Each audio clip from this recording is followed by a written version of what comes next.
ঢাকা বিশ্ববিদ্যালয়ের সব হলে ছাত্রদলের কমিটি ঘোষণাকে কেন্দ্র করে শুক্রবার গভীর রাতে বিক্ষোভে নামেন শিক্ষার্থীরা।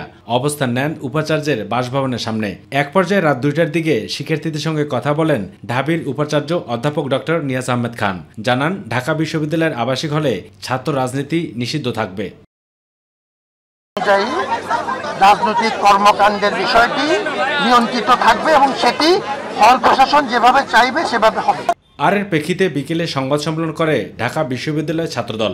আবাসিক হলে ছাত্র রাজনীতি নিষিদ্ধ করাকে ষড়যন্ত্রের অংশ বলে মন্তব্য করেন সাধারণ সম্পাদক নাহিদুজ্জামান শিপন। কিভাবে ছাত্র সংগঠনগুলো তার রাজনৈতিক কর্মকাণ্ড পরিচালনা করবে, বিশ্ববিদ্যালয়ের প্রশাসনের পক্ষ থেকে সুস্পষ্ট ব্যাখ্যা তারা দিবে।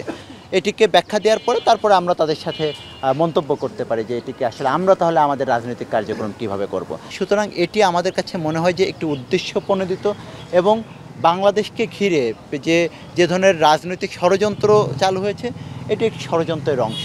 পৃথক সংবাদ সম্মেলনে ঢাকা বিশ্ববিদ্যালয় ইসলামী ছাত্র শিবিরের সভাপতি SM ফরহাদ বলেন, হলে কেমন রাজনীতি হবে সেটা নিয়ে আলোচনা হতে পারে, তবে নিষিদ্ধের অধিকার কারো নেই। বিশ্ববিদ্যালয় প্রশাসনের মৌখিক ঘোষণার প্রতি আমরা আস্থা রাখতে পারি না। এই দিক থেকে আগের বিষয়গুলো পর্যালোচনা করে আমরা যেটা বলবো সেটা হচ্ছে বিশ্ববিদ্যালয় প্রশাসনের এখন দ্রুততম সময়ের মধ্যে যেটা উচিত সেটা হচ্ছে প্রত্যেক স্টেক হোল্ডারের সাথে বসে একটা কনসেনসাসের ভিতরে মাধ্যমে সবার ঐক্যমতের ভিত্তিতে একটা লিখিত ফরম্যাটে নিয়ে আসা, যে ফরম্যাটে যে রাজনীতি করতে চাইবে না তারও যেমন অধিকার হরণ হবে না, যে রাজনীতি করতে চাইবে তারও কোনো ধরনের সাংবিধানিক অধিকার হরণ হবে না।